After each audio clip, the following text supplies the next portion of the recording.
All right, welcome to class 3, part 3, expressive color. We're going to be doing a quick painting demo on broken color and optical mixing.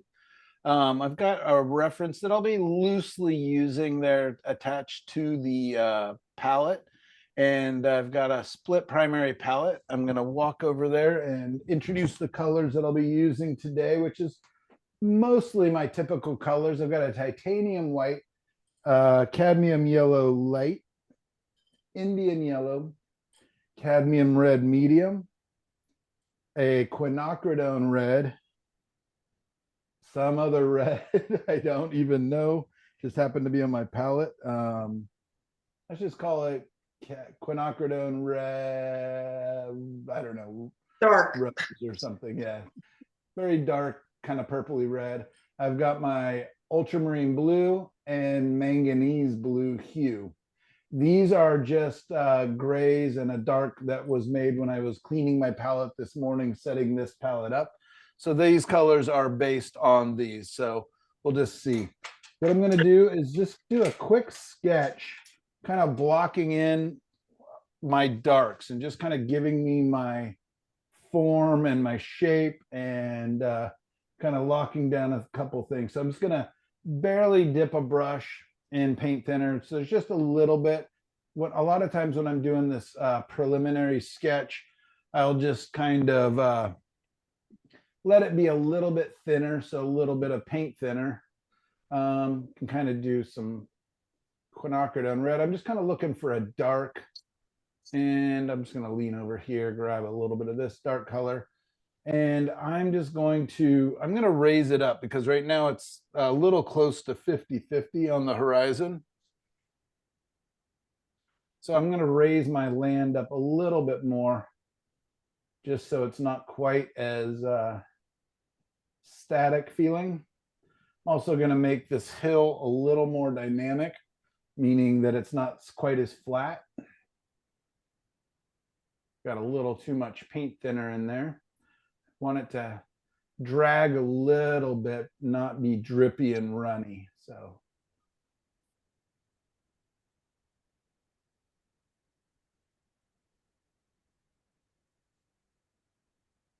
and I'm just looking for my big dark shapes and kind of my big design elements.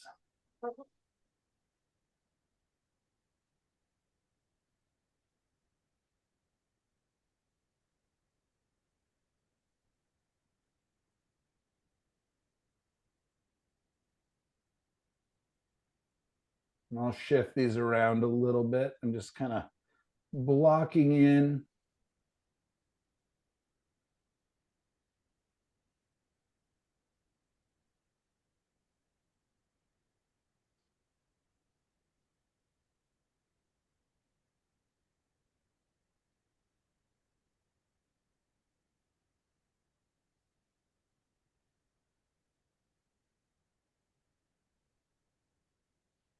Just looking for angles, directional things that I can use to kind of help me tell my story a little better.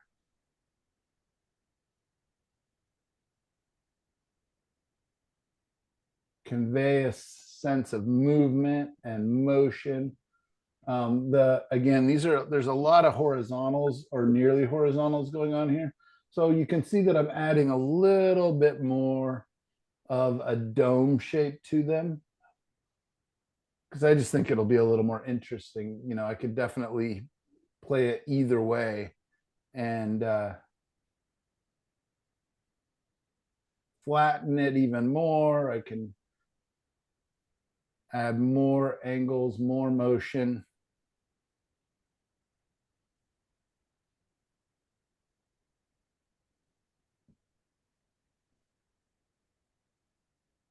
So just kind of stepping back a little bit, giving myself a second to analyze, see if what I've got down is kind of working for me.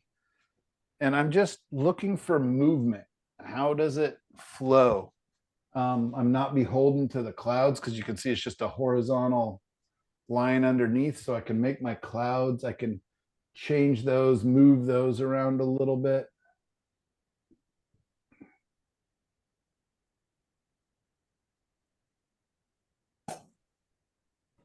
Now what I'm going to do is I'm just going to come in and scrub in, keeping my darks pretty thin.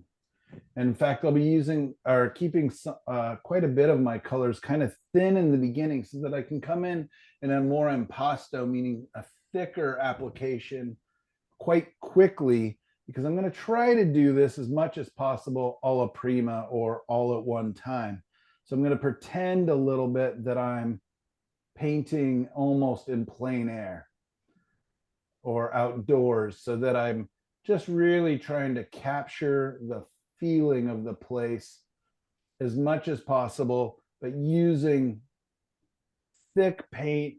Well, not right now, but going to be using thicker paint application, having fun, really playing up the colors. We're going to be focusing on broken color or optical mixing as much as possible in a direct painting.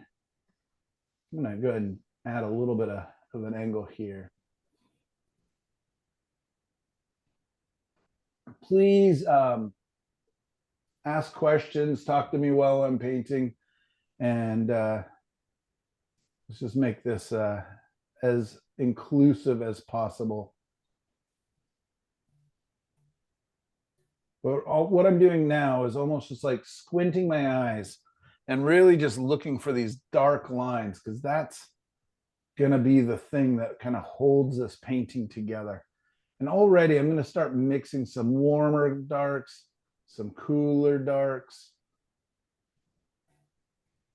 so that I can, even within this underlying painting structure, get some bouncing and movement of color that I'll come back in and cover, but I'll be letting a lot of it kind of show through. You can already see I'm trying to remember to not paint like I'm holding a pencil, but paint like I'm holding a paintbrush, like a conductor or like a magic wand. It's going to keep it looser. And I could also just remember to take a step back, extending my arm so I can see the whole surface. And I'm gonna let this one get impressionistic. Just have fun with it.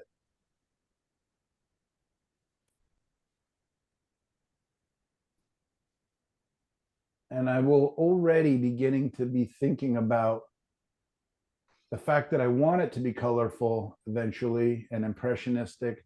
So that means that my values, my lights and my darks, really need to hold true. I need to kind of lock those in as much as possible early on.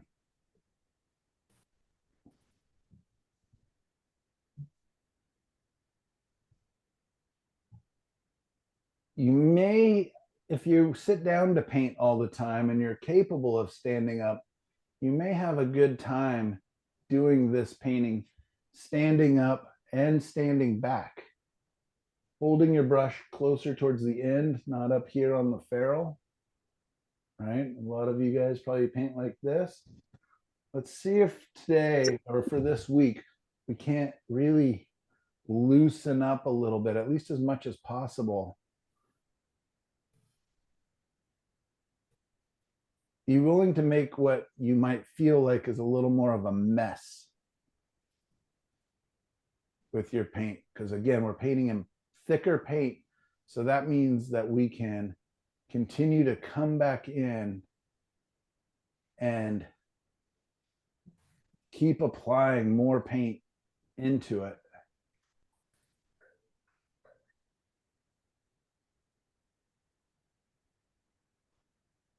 And keep using the thicker paint as we're building it up to actually carve out some of the shapes.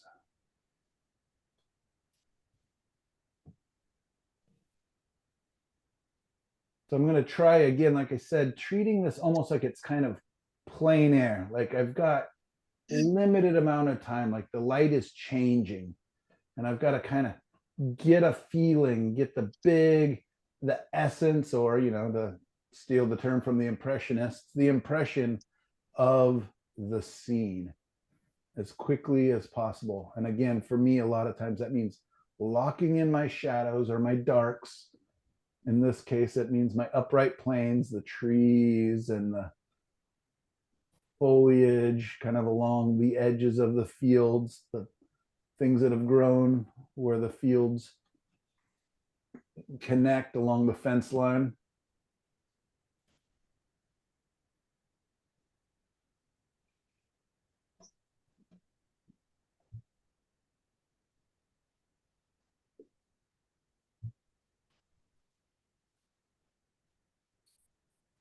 It almost becomes kind of a no tan. And if you're wondering why I chose a yellow surface, it's just because this is an old painting. I'm just painting on top of a painting that I had sanded down, and I don't even know why I painted it yellow. It just happened to be in my pile of panels that were ready for me to paint on. So it could have been red, would have probably been a nice color for this because there's going to be quite a bit of greens and blues. Or I could have just painted on a white surface.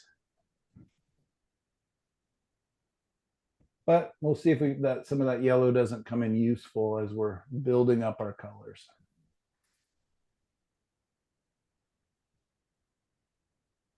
I'm going to get a little lighter, adding a touch of white to my shadows as I recede back into space here. Added a touch of that, whatever that dark red is. We can just pretend it's kind of an alizarin because I have no idea. So I made kind of a purplier, slightly grayer color as we're going back into these uprights. So just a little more perspective, a little more depth.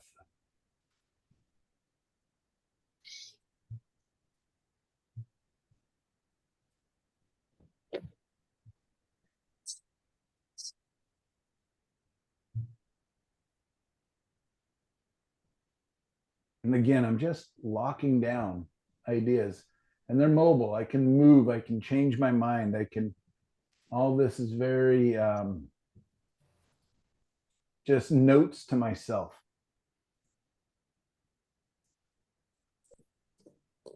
If I were doing a puzzle, it's like putting the outside pieces of the puzzle, the frame of the puzzle down so that I kind of can work from the outside in.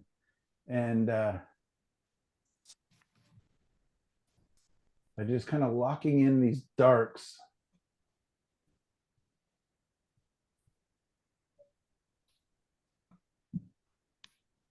I'm just giving myself parameters. Again, like the foundation for a house that I'll eventually start building up on. That makes sense to you guys? Yeah, the framework around the puzzle is a good it's a good reference. Right. There's still 1,000 pieces to put in here. Mhm. But doesn't it all of a sudden feel like, oh, I mean, I'm hoping that you guys already, even though it's messy and slapdash and a little bit crazy, are starting to see kind of the structure. For sure. Were you rolling your brush as well to make one of those tree lines there? Oh, Thanks. yes. I'm constantly moving. I don't want to. Again, if I just hold my brush the same way, you just make the same mark Yeah, over and over and over. And so I'm moving it, I'm pushing, I'm pulling. I can make so many marks with this brush by changing my grip, by changing my pressure, by changing my angle. I can do so much. What's funny is I was just putting those in, but I'm like, oh, those work. yeah. And that's a um, is that a flat you're using? yeah, I think every single brush I grabbed today was a flat. I use almost all flats. Um, I would say 80% of my brushes are flats. Some of them have been worn down and become more like a filbert. Mhm. I like this one because it's super long bristles, so I can get a lot of movement. Maybe this is the one I should be using. In fact, nice big brush. Um, but it's got a lot of movement. You can see, watch what happens to the bristles, because I can barely touch and make nice little delicate marks, or I can really push down and make big, gruesome chaos marks. Cool. And yeah, I'm constantly spinning the brush in my hand. That was a good observation. I'm also changing the angle constantly. If you're holding the brush horizontally towards the canvas, you're going to make definitely different marks. And then if you're pushing directly, if you're not being like a paint or a drawer, making the same mark over and over, you can make so many marks. So constantly, you'll see me horizontally facing my brush right into the canvas and then quickly shifting to where I'm painting and just skimming the brush along.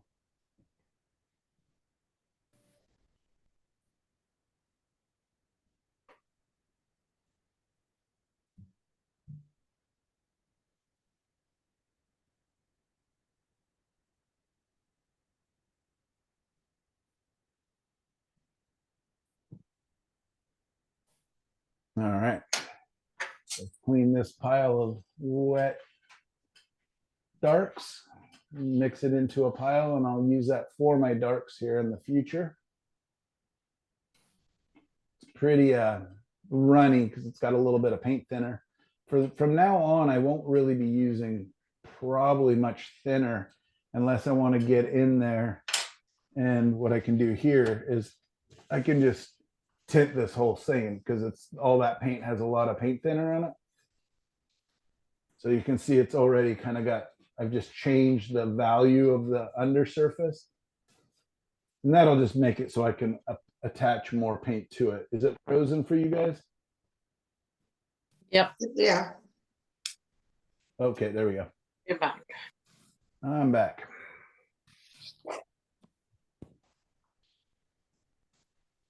So let's grab our palette knife and let's mix some colors. So we kind of have some mother colors with which I can use. And mother colors, again, are just kind of the big underlying piles. So if I'm looking at this, I've got kind of a yellowy green. I've got kind of a warmer tan color. I've got some kind of mid-value spring greens. And if I want to do the sky at all like this, I've got kind of a mid-value blue-gray. So I'm just gonna, let's just start down at the bottom here and make some greens. So I just grabbed a pile of my manganese blue. Let's grab some yellow. That's gonna be my shortcut to a green. Right, but that green's way too vibrant for most of this painting. So I'm gonna go ahead and mix a little more yellow and a touch of red, which should neutralize it down so it's not such a vibrant green. There we go. Much closer to what I want. And within that mother color, it's not like I'm just going to take that color and cover that area. But now I have kind of a generalized feeling of a green that could work in the foreground. Right? So where I want it to be darker, I'm just going to add more blue to it. Where I want it to be warmer, I can add more red, more yellow. Let's make our tan up here. So I'm going to start with my red and grab some yellow. So I'm going to go towards kind of an orange first. To neutralize an orange, I'm going to grab a little blue. Thinking across the color wheel.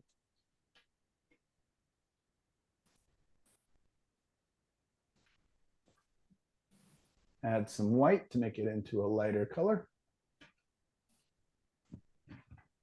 All right, let's add more yellow because it's definitely on the yellower side. All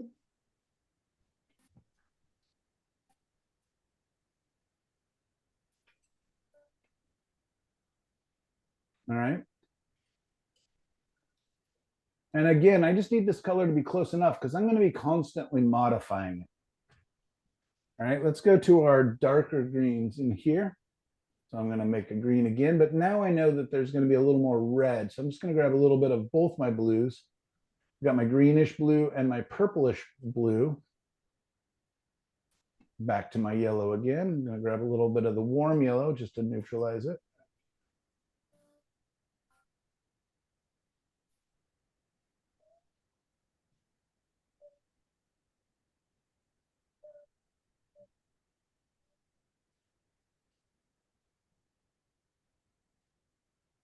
I may have to take my reference down, so get a good gander of it while you can, because I'm going to probably need more mixing area unless I do it in pieces.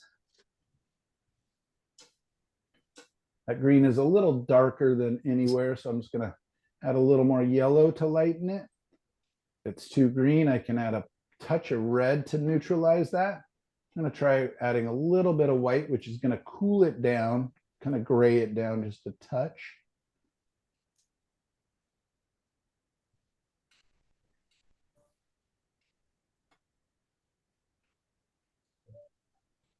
All right, now I'm gonna look into the sky. You see how I have mother colors for kind of all my like just 4 or 5 big quadrants of color? That's kind of what I'm thinking. Okay, we got blue. I wish I had a better idea of what I want to do with my sky. I haven't really thought too far ahead. I actually thought you guys were going to want me to paint the other picture. So that's going to be a purple color, which actually plays really nicely with this selection of colors. It's a little too vibrant.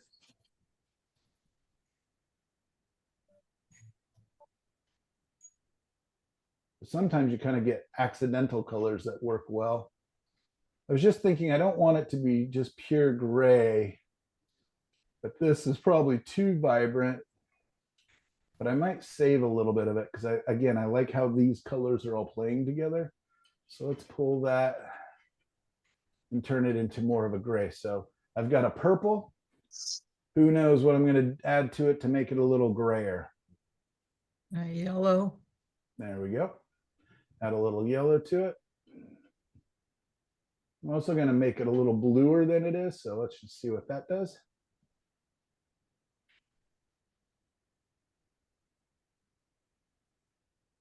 Nice warm gray, but not what we're looking for. So add some more blue to it.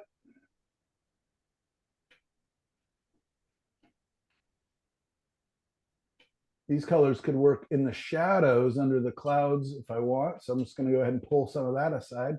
Now I'm going to continue to modify what's left up there.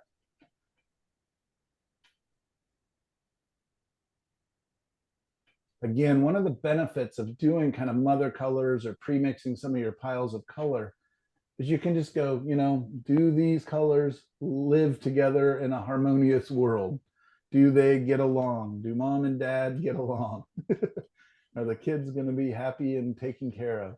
I'm not sure I like these colors together yet. So I'm going to keep modifying until I get something.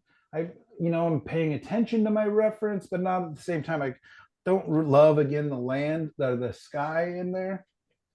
I think it was probably just a drive-by photo out of the car. And so I'm not beholden. I'm just taking what I like, disregarding what I don't. What do you think? Those 4 colors live in the same world, kind of? Again, I'll be modifying all of them. Yes, I think that looks good. Okay, maybe add a touch of that purple. All right, you guys okay if I take this down since we'll be making up the colors anyways? Yeah, that's fine. You kind of see what I did? I just made my hillside bigger. I added a little more angle so it's not quite as flat. I also added a little more angle into this hillside.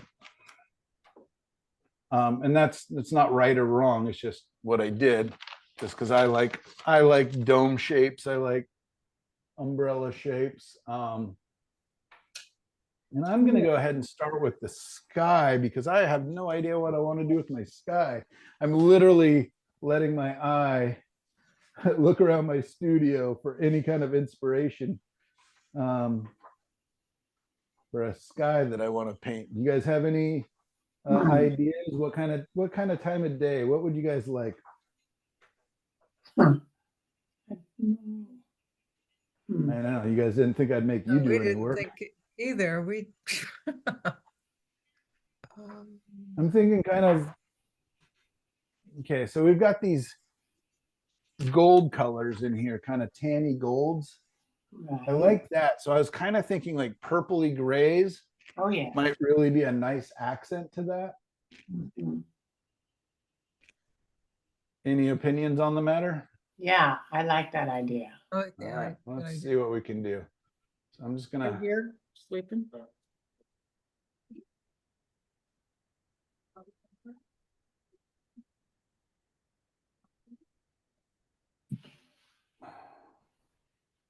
Let's see what happens.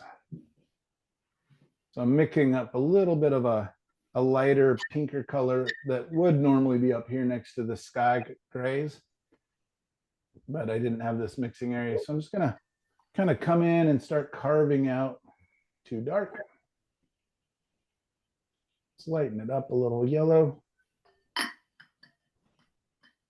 I'm just gonna start dabbing those colors in. See how those play against those yellows that are on there too.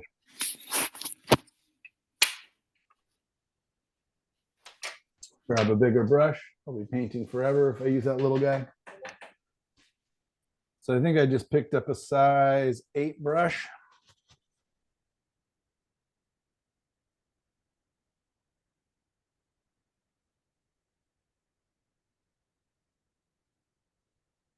And I want to just mix enough paint so that I can keep modifying those colors.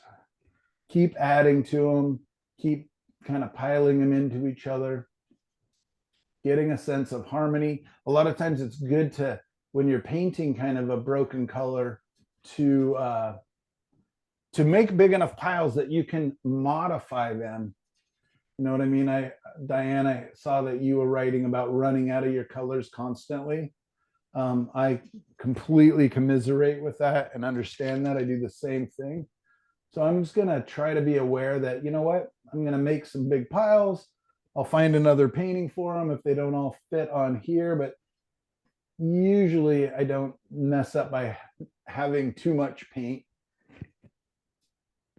I usually mess up by not having enough.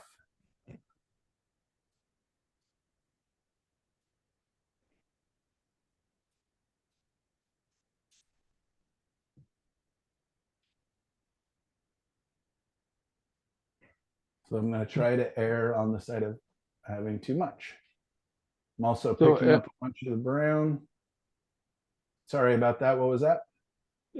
At what point, Michael, do you decide your light source or the direction of the light, or is it going to be I a should have done sunrise? that immediately. I mean, I'm kind of going overcast, Yeah, right. Okay, directly down, kind of midday, maybe. sure. I'm thinking the light's kind of coming across here. That was a great question, though. Yeah, thank you.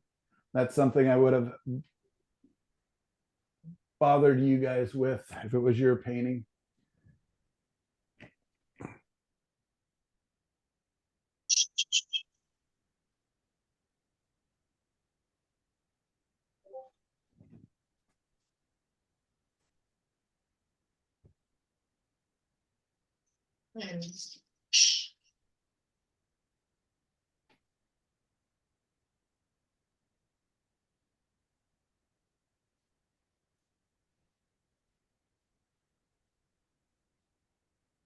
So I'm just not trying to do what I normally do or often do, is just overly blend areas. I'm going to try to just kind of knock in some colors, see how they read, and then I'll be able to kind of come in and really start filling out areas. I'm also trying to, as I build this up, go, yeah, I like this or I don't like that. I've already got stripes going on here and here that are equally sized. So I'm going to want to destroy that as soon as possible. But what I'm doing is keeping this pile going and modifying it piece by piece so that I can ideally have colors that harmonize. The values are somewhat close, but they're related, kind of bouncing off that mother color.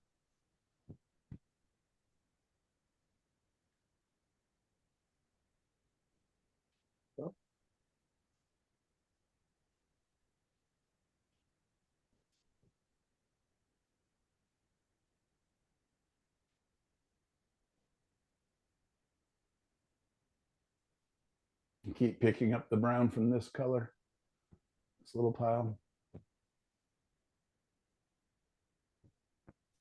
So I don't know if you guys can already see that the broken colors are already starting to kind of appear in there as I just kind of come in. Hopefully they harmonize, but at the same time have energy. movement, motion. This painting already feels more dramatic, like there's some movement going on in these clouds that was not in my reference. And I'm kind of liking that it's, again, it'll explain maybe why there's not so much cast shadow if I have this kind of overcast, but yet there's some drama, there's some nice color in the sky.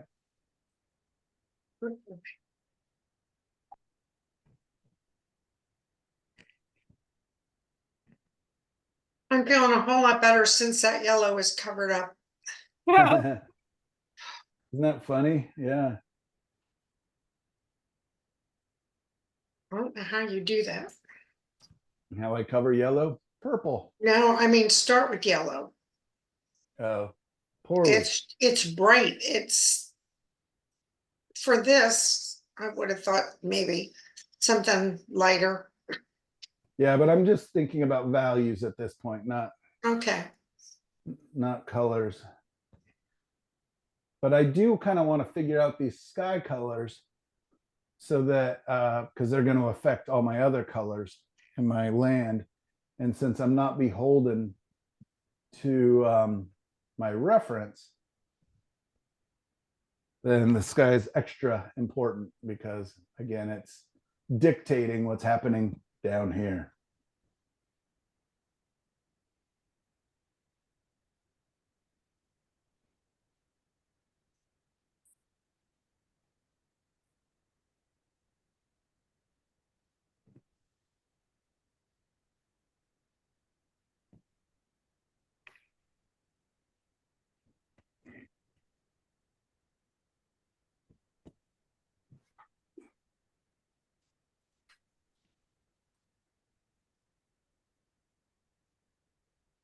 So noticing that red is a little punchy. Yeah. So I'll come back and I'll use some of it, let some of it show through. So I'm just taking my brush lightly across the top, letting some of those striations of red show through, but knocking them back. Do you guys see that? So if I Mhm. zoomed in the camera, you would still see these reds, but they're getting diffuse, separated, not as important.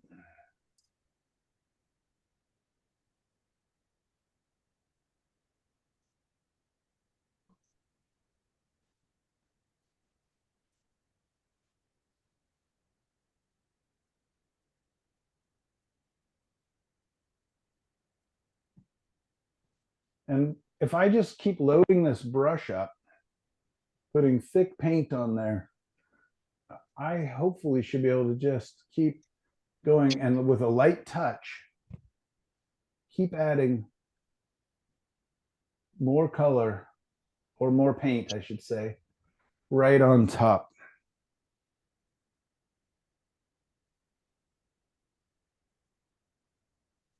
Strong shadow being cast by that. So I have to make sure I'm not being too influenced by that because it does affect how I see the scene.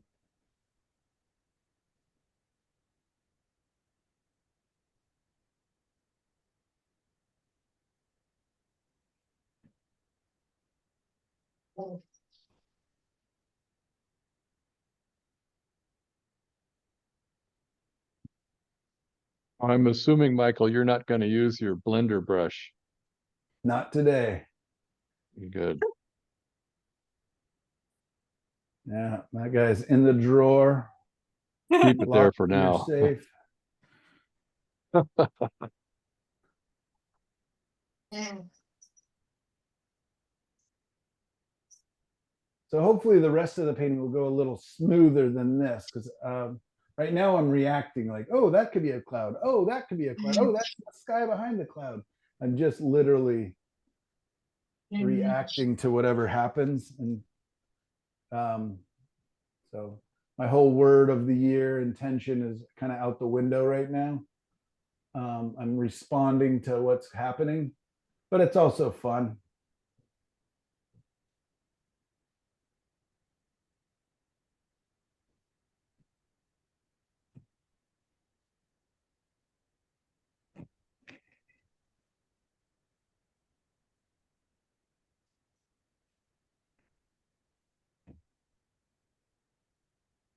painting with impasto paint can be so liberating as long as you just keep being aware of, as I'm loading it in, like what's my pressure?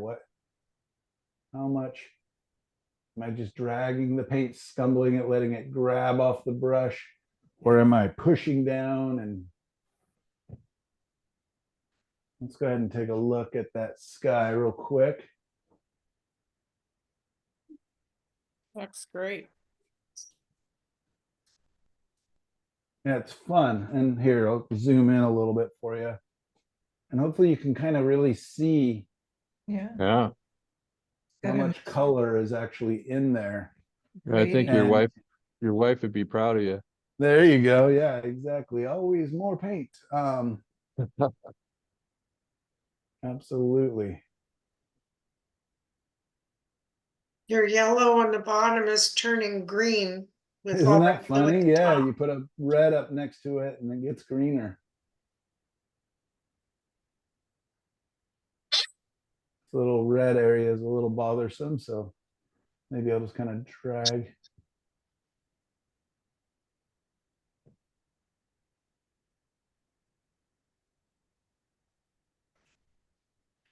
Anyways, lots of colors going on. I'm going to move on and then I can always come back, right? I don't have to make up my mind completely for this. So where I'm at right now. Let's get some other colors on there so that we get rid of that crazy yellow, right, Cheryl? And we can kind of judge what's going on, because maybe I get this covered and all of a sudden this is way too dark and way too purple. And it's just hard to know until you kind of get colors on. A lot of times people are amazed that I just try to cover the surface. I don't kind of work from one quadrant to another. I really do try to kind of cover the surface so that then I can begin to judge how they're relating. Because even like this little bit of brown that I pre-mixed up here, when I put it down, it's too rich.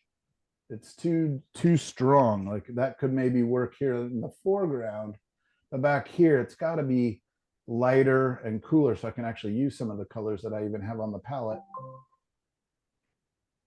And let's test that. There we go. A little cooler. I think it could even still be lighter, grayer. Again, if I had planned this out, I could be, branching them all off their mother colors, but it's fun to just kind of grab them.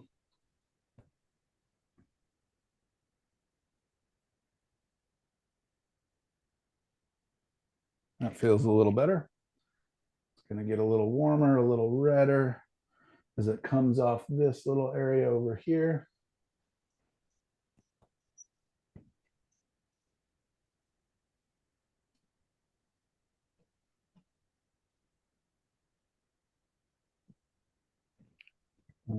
Bring it down into here. Again, I'm just going to add a little red to that.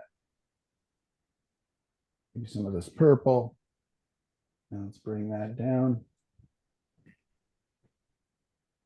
And lighten that, add a little yellow.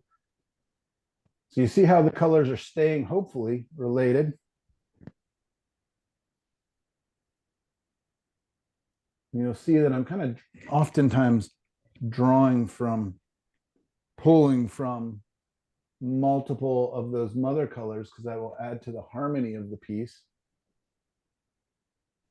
I always feel silly when I say all these things because it could completely backfire on me, and then you'll be like, oh, I should never do whatever Mike just said. But that is the thought process that's going through my head as I'm doing this.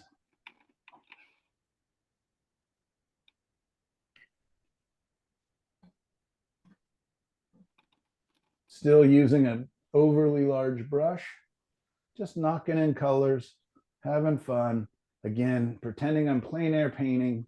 I've got to get this and get it fast. Things are going to change. The farmer's going to come out any minute with his shotgun, tell me to get off his land.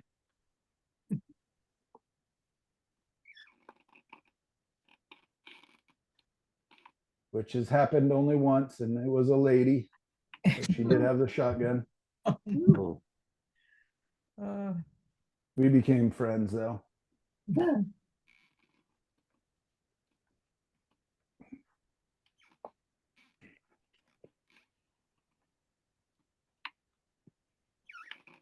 And I wasn't even on our land. I was just at our fence. Where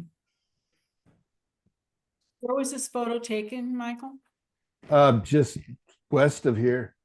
I live right on the edge of just tons of farmland. Yeah, I do too, and we have a lot of hills like that with different farmland.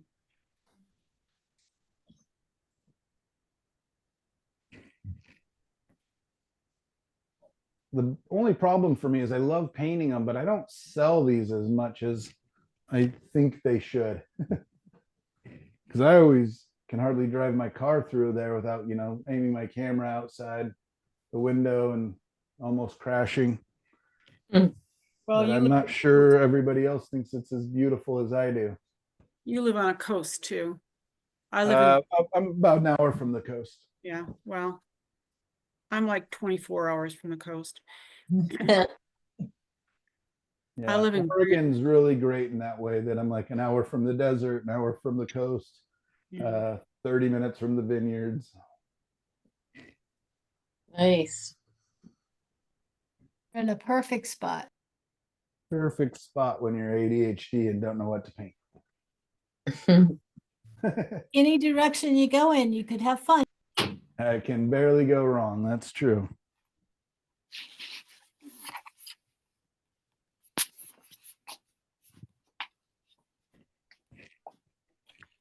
The funny thing is when you do these outdoors in plain air, I'll find myself getting lost because they are truly like quilted fields, right? You just think you're painting one field and all of a sudden reacquaint where you're actually painting and it's a whole nother one. But the good news is that it really doesn't matter. And when the clouds go over, it changes everything. Oh yeah, all of a sudden everything gold becomes greenish and purplish.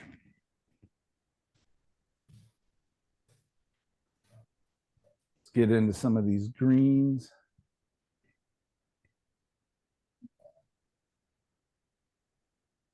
You see, I'm taking those greens into these purples, just again, so they harmonize and hopefully.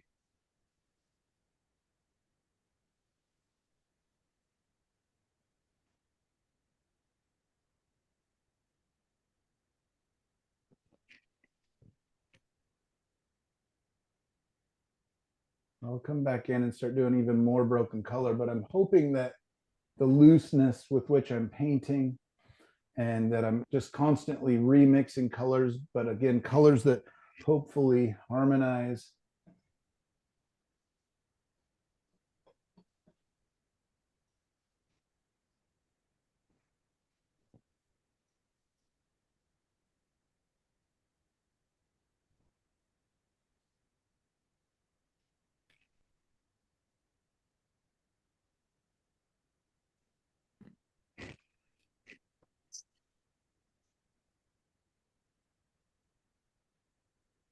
And now that little bits of yellow are still showing through the paint. But I'll have to decide later if that speckling is hurting or helping. Right? But because it could be showing through the whole painting, it could be tying it in. So I'm just going to let it play for a little bit. And I can always change my mind and come back in and reevaluate and adjust that. And I'm just using a huge brush. I mean, it's way too big. I'm obliterating my trees and stuff, but it just feels juicy. It feels loose.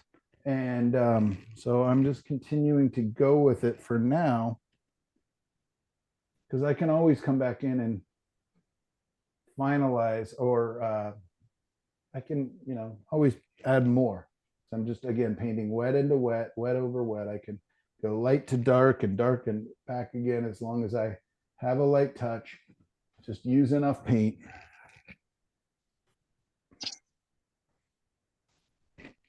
Just the spontaneity. So Gail, as much as I love doing the wipe away and stuff, there's some things that I just can't do. And I hope that you'll be open to, at least when you're out plein air painting or just trying to capture something really quickly, that, as amazing as the wipe away technique is, it does have its limitations. Mm. And sometimes I'm just chasing color. Sometimes I'm just chasing some, other elements. If I'm just chasing design or lights and darks, then the wipe away is fantastic. But there's other times where you just want to capture, oh my God, the greens of those fields versus whatever purpley blue of the sky. I've got to capture that. You guys should have told me my camera was all crooked. We adjusted. There we go. You guys all had kinks in your neck now.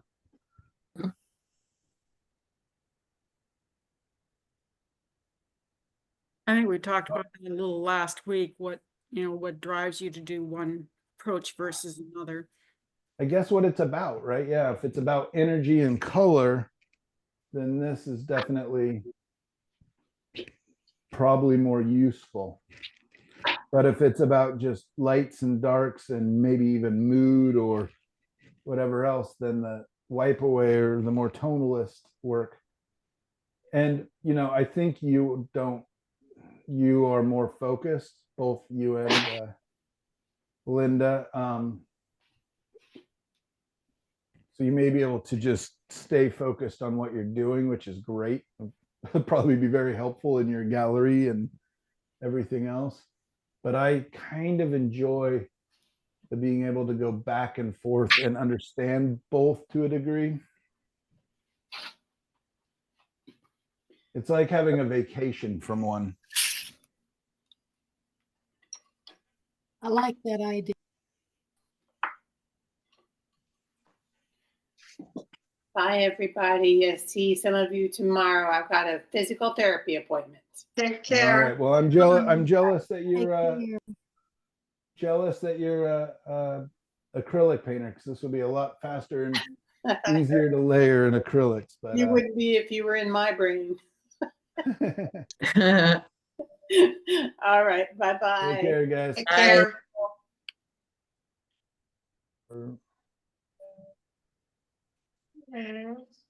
Shh.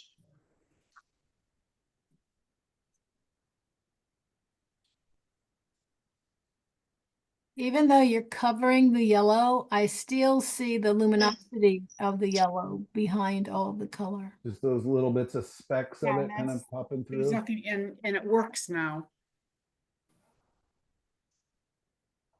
And adding that little bit of green back there just brought the whole thing together, I think, too. Oh, good.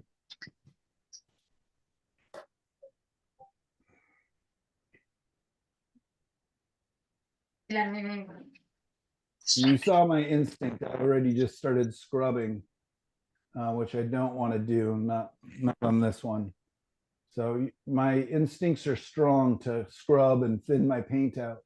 So I have to just kind of be aware that I'm purposely painting colors just side by side, not over blending, not over stroking on my. I hopefully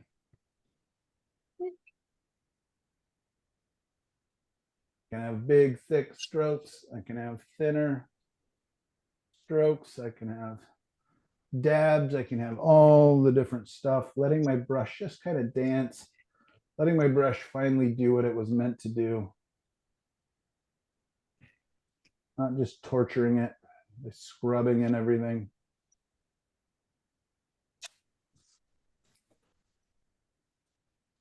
So what do we got here? We got yellow, yellow, green, green. Yeah, I've got a lot of flat brushes that turned into filberts. Oh yeah, they all do eventually. I never buy filberts. I make filberts. And I never buy shorts and I never buy filberts because I just build them myself.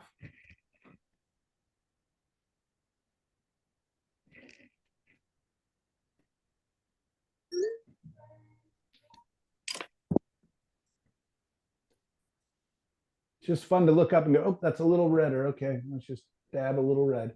Oh, that's a little redder over here. Let's just dab a little red. Even in the green, I can add a little red.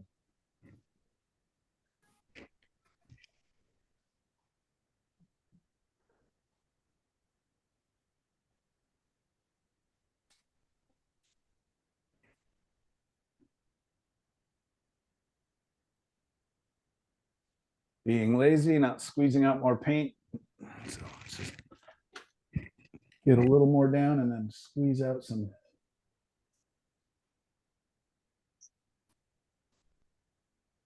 That is my worst habit, is just not putting more paint on. Just like, oh, I can mix white. I can make white somehow with my other colors.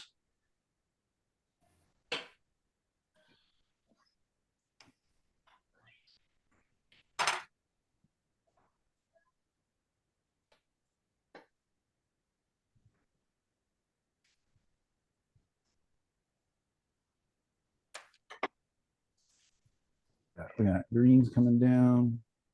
Too cool.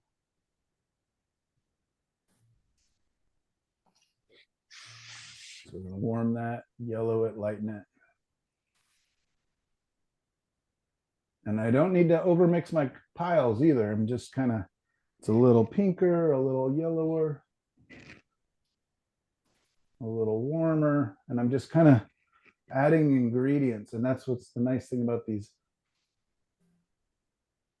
not overly mixed colors, is I know that I can just keep adding to them. I don't have to mix that exact right color.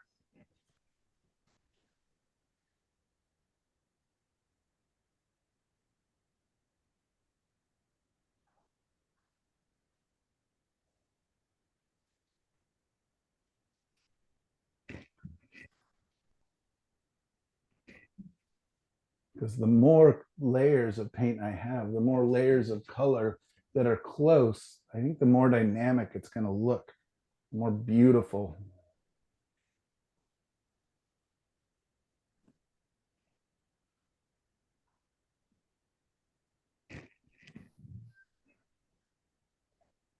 See me scrubbing again so fast. My brain literally just goes back to its comfort zone.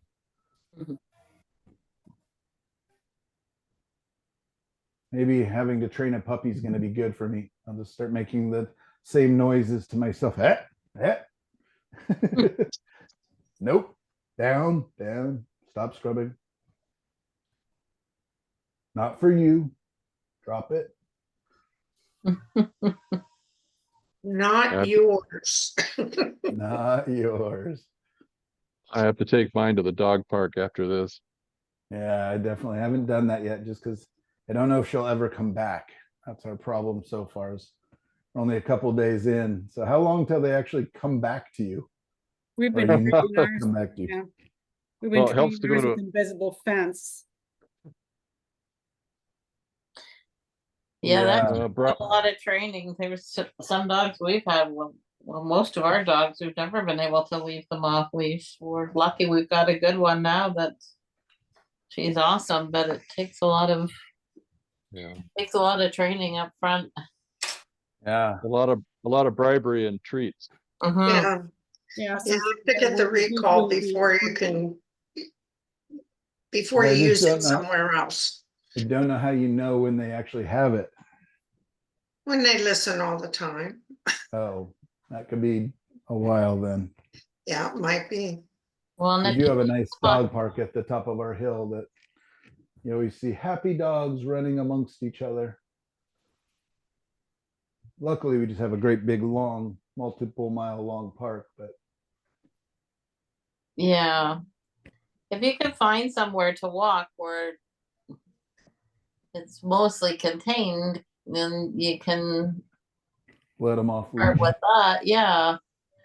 I don't think retrievers are as bad as like huskies. Some huskies, we had them and they'd just be, they had no interest in coming back. They were just taking off. Mhm. They're like, "I'm heading I've for heard the that about Yukon." them. But we had with the Goldens, you have to just figure out what's interesting enough for them to want to come back. That's the thing. You need to be so much fun that they don't want to leave you. That's the whole trick. You need to be really Yeah. fun. But we had one that she was so bad. She'd look for any chance to get out of the house and tear off, and you'd have to go out with the quad, and she loved jumping on the quad to come back. So that was the way we got her back. But That's hilarious. Sure. My dog's a Alright, well. goat, so she knows where she needs to come to get fed. yeah, Yeah, Yeah. we've had one too that like he would be so good on the deck, you thought you had it nailed, you were getting through to him, and then as soon as you weren't looking, he'd bugger off. But he'd just be a few houses down the street or something. You just have to go looking for him. Right. Yeah. Yeah, we'll find out. Our last golden was definitely very social. Like she just, oh, I guess I live with you now, and just start following another family. Like you petted me on the head. Yeah. Just loved everybody. But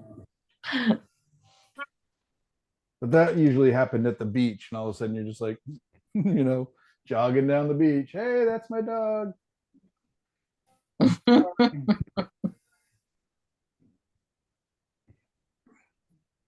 But she would always come back too, because there's times you're just playing with the kids and don't even realize that they've wandered off. I live in a development, so I got a fence. Yeah, we have a fenced backyard, so we're playing fetch and doing all that, and she's doing Oh, well good. with that. She mostly wants to play keep away, which I don't do, but yeah.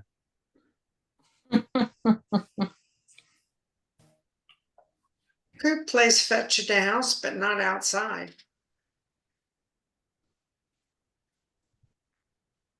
All right, so I've got it covered, and I'm already getting nice and kind of broken, trying not to cover all the yellow, trying to leave some of that showing through.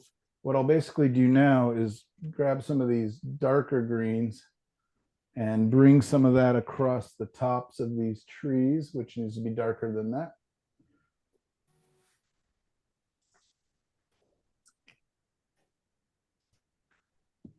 And so that'll give me kind of light on these trees, so they're not just big dark shapes.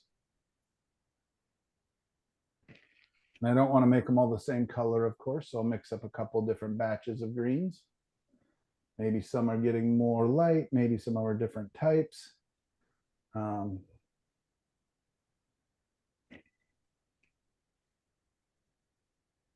That's pretty darn loose for you, Michael. I'm proud of you. Sure is. You're out of your comfort zone. Yep. Out of all of our comfort zone. I hear like you it. guys. Oh, Oh. okay. I Yeah, like it. It's No, beautiful, I like it Michael. too. It makes me think of Cezanne. Some of his fields.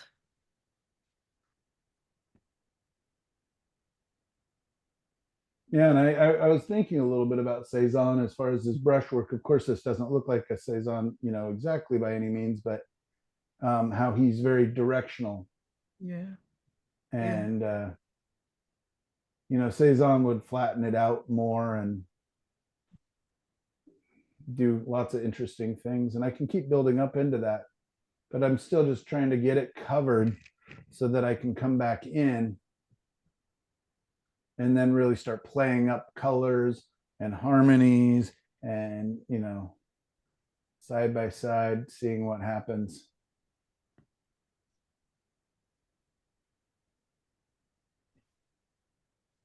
I don't know. Are you guys able to see within the darks there, the transitions to the tops? Yeah. I was just gonna say, Yes. I like the way you're breaking up your darks a little bit. Yeah. Thank you. And even though I know I, could come across and knock in all these, I want to, leave some areas. So I just make sure that I change colors somewhat. Again, the whole idea being broken color. And so that I'm not getting too lazy. And yeah, transitions, variety. So you want variety of brush strokes, which again, that's one of my main pet peeves with Impressionism, is that almost pointillistic Impressionism. I just find it just sad because they're often beautiful images, but I just, without diversity and variety within the brushwork, it's such an obvious and easy thing to do. But that's also why I suggest you hold your paintbrush in numerous different ways, is because it really just makes it almost impossible not to add, and having extended arm, painting with your shoulder, painting with your elbows, not just your fingertips, all of a sudden it's just so easy to make big, swirly, sword-like brush strokes.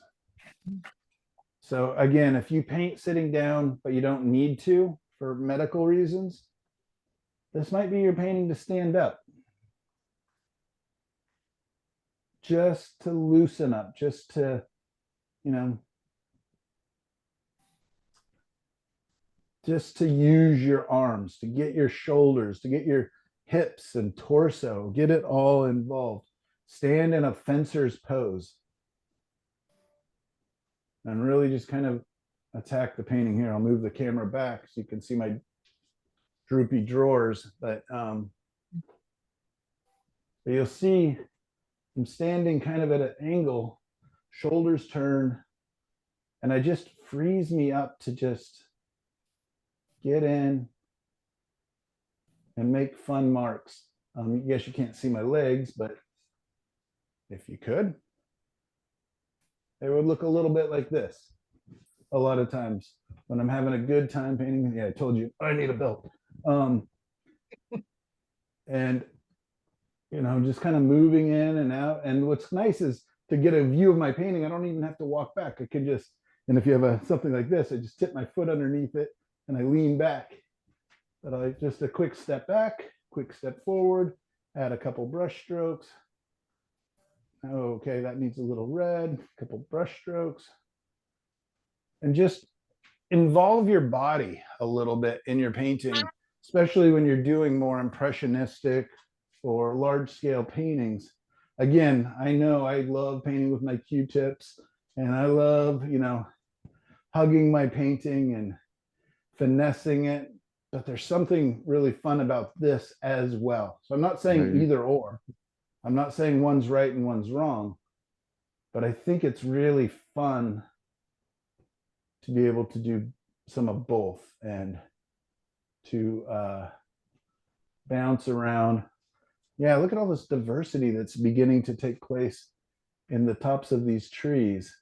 You got greens and blues and purples and some oranges. Lovely. All right, and bring some reds down into here to help dissipate this area. Bring a little bit more red down into the lighter area. I'm not even cleaning my brush really because I'm just wanting all these colors to harmonize. So as I'm bringing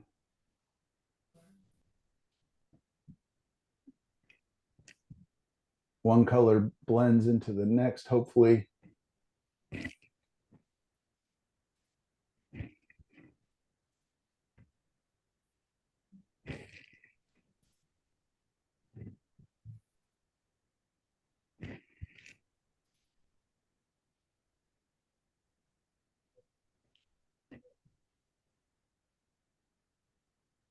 And again, I'm just kind of looking around. I'm just like, oh, that's a little lighter. That's a little yellower.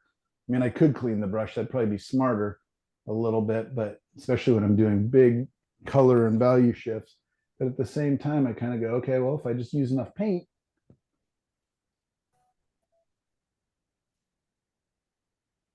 then I will get harmony because I'm just, all these colors that are already on my brush are mixing in.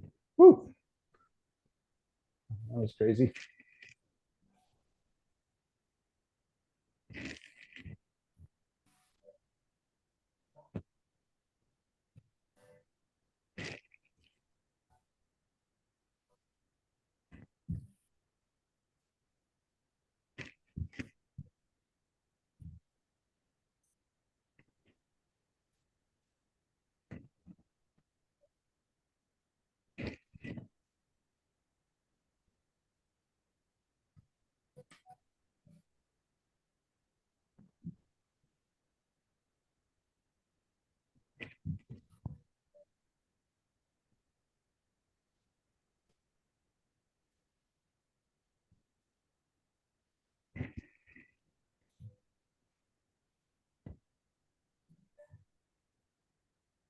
And I can just kind of keep dabbing in to these colors and adding more light or more color, and just as long as my harmony stays true. Do you think that sky is now too dark, or Yes, does that too cold? I'm just looking at that upper field and the sky, and they seem to go together. They do, yeah. Yeah, I think so too. I'm gonna have to scoot you guys. All Yeah. right, There, Bye. see you soon.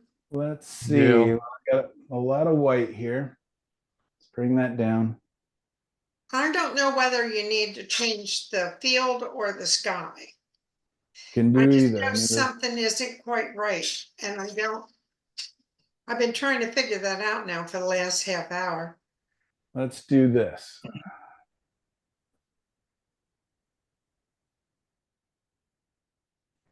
Ready? Let's go a little crazy.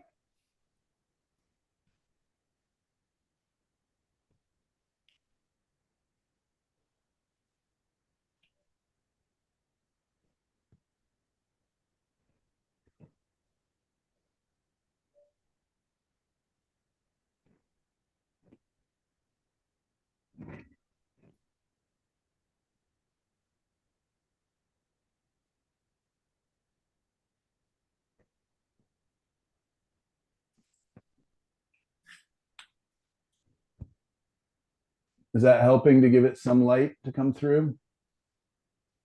Or does that I feel a think little so. too heavy-handed? I think so. Yeah, I think so.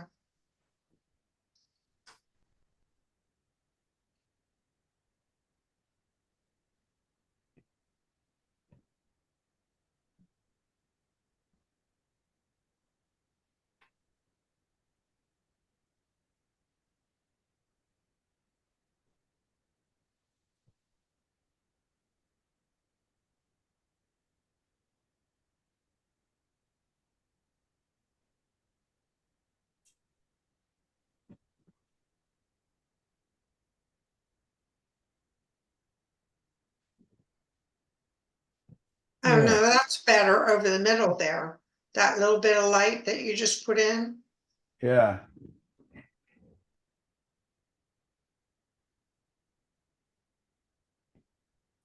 And it's kind of nice. All of a sudden, I have that little bit of purple that was in the sky that I can leave behind those trees.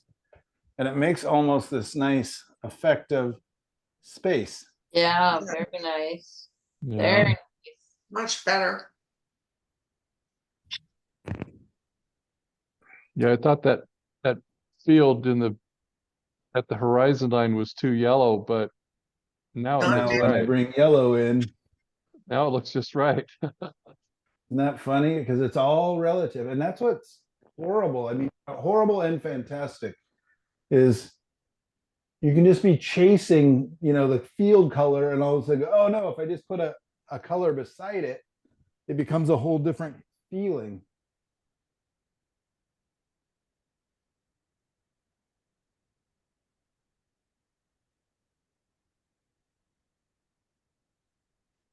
You're blending. Yeah. I was Yeah. dragging.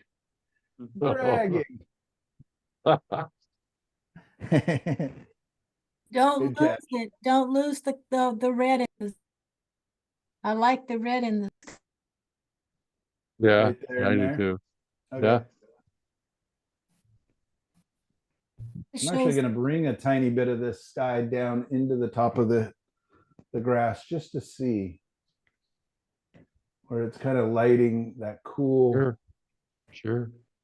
just little bits, because those fields of those cut wheat grasses or whatever they are can Mm. be so reflective. Oops, that's too strong. The brown field at the upper left is too dark. All right. I Yeah, don't good know what idea. it needs to be, but it's too dark. It's further away and it doesn't need that much dark. Better. I think I can cool it down just a touch too. Yeah.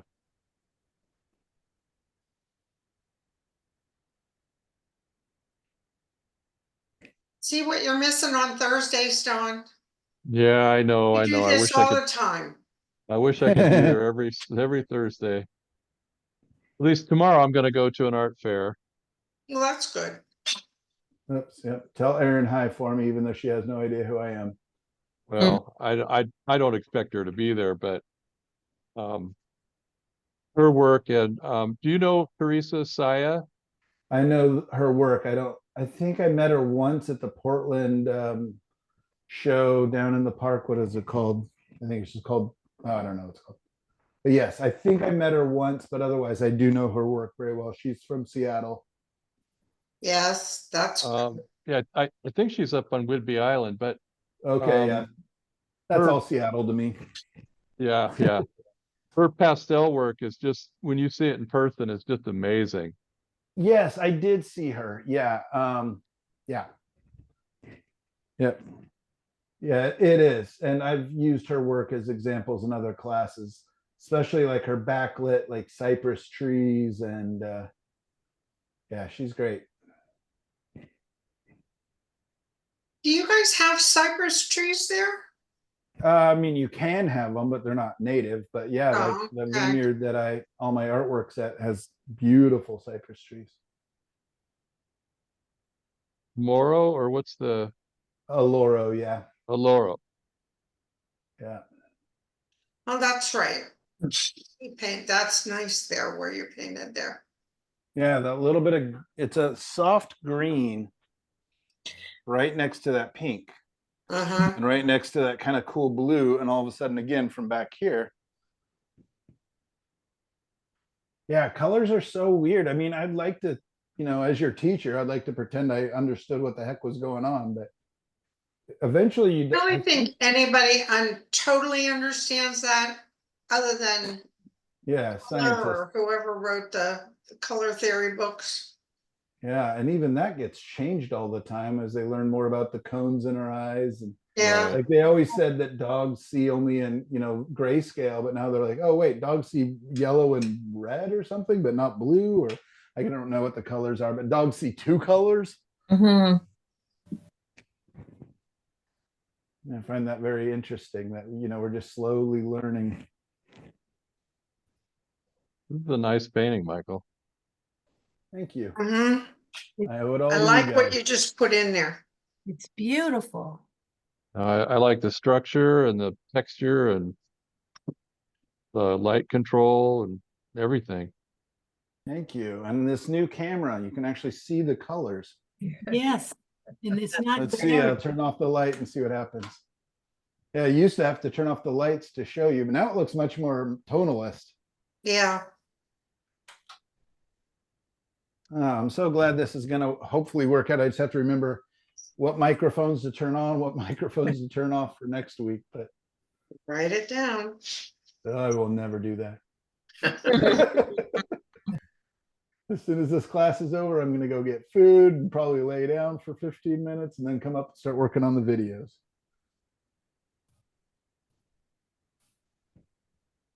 I think you're done. Yeah, you're way too generous. Don't overwork it. Yeah. You guys don't tell me what to do. I will Oh, overwork this. Michael, please. We can work on it tomorrow. Yeah, I will not stop until I have overworked it. You're as big as we All are. right. Well, that was fun. It It's was. it's strangely broken color. Like Yeah, really neat. Beautiful. Yeah, but at the same time, when you step back, yeah. All it looks falls into blendy place. and soft. Hmm. Cool, you guys. All right. Thank you. I got to go walk a dog and do all Yeah, the me too. things. You guys are awesome. I appreciate all your time and your understanding of boy, how much I try to fit into a Oh, class that's only an hour and 40 minutes over. Mm. And it's 5 o'clock here and I've already had a glass of wine. oh no. You're so lucky. Yeah. Wonderful, Michael. Thank Redheaded. you. You're very Good. generous with your time. Thank you so very much. Yes. That was Thank you, All right, Michael. guys. See, We'll see you tomorrow. hopefully see you tomorrow. Tomorrow. Yep. Take care, Warm up, everybody. everybody. Fun. Have fun, Don, tomorrow. Oh, Dawn's gone.